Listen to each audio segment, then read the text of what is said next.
السلام عليكم ورحمة الله وبركاته. النهارده عرض جديد من شركة شمس لخدمات الكمبيوتر. أجهزة استيراد فرز أول بحالة الزيرو، أكبر تشكيلة من الأجهزة الجيمنج والأجهزة الورك ستيشن هتلاقيها عندنا إن شاء الله.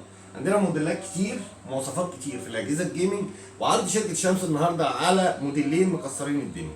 اتش بي زد بوك الجي 5، في منه العادي وفي منه الاستوديو. النهارده بنتكلم في الزد بوك الجي 5، أجهزة استيراد فرز أول بحالة الزيرو. أجهزة استيراد حالة الزيرو يا جماعة، حالة الزيرو، حالة الزيرو تكاد تكون زيرو. أجهزة استيراد فرز أول، فرز أول. المواصفات بتاعتها الكور اي 7 الجيل الثامن 8850 اتش برامات 32 جيجا، دي رام 4 هارد 512 اس اس دي. كارت الفيجا بتاعه بيبقى الانفيديا كوادرو البي 1000، بيبقى 4 جيجا وبيعلى مع الرامات زي ما انتم عارفين.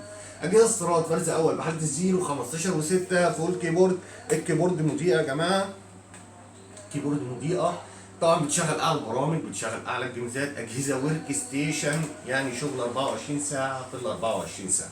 العرض الثاني من شركه شمس لخدمات الكمبيوتر على نفس الجهاز بس الاستوديو.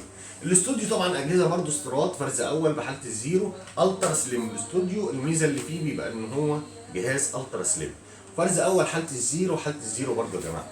المواصفات بتاعته الكور اي 7 برضه الجيل الثامن 8850 اتش برامات 32 جيجا، دي رام 4 هارد بيبقى 512 اس اس دي. كارت الشاشه برضه انفيديا كوادرو البي 1000 بيبقى 4 جيجا وبيعلى مع الرامات زي ما انتم عارفين. نفس القصه يا جماعه 15 و6، بس الكيبورد بتاعته بتبقى صغيره شويه عشان الجهاز بيبقى الترا سليم. ده شكل الجهاز حاله الزيرو، حاله الزيرو. وعرض حصري من شركه شمس لخدمات الكمبيوتر لمعرفه السعر على الخاص او على الواتس. يا جماعه ابعت لي رساله على الواتس وانا اقول لك السعر على الواتس ان شاء الله، او على الخاص ان شاء الله، لان الاسعار بتتغير كل يوم والتاني للاسف. والسلام عليكم ورحمه الله.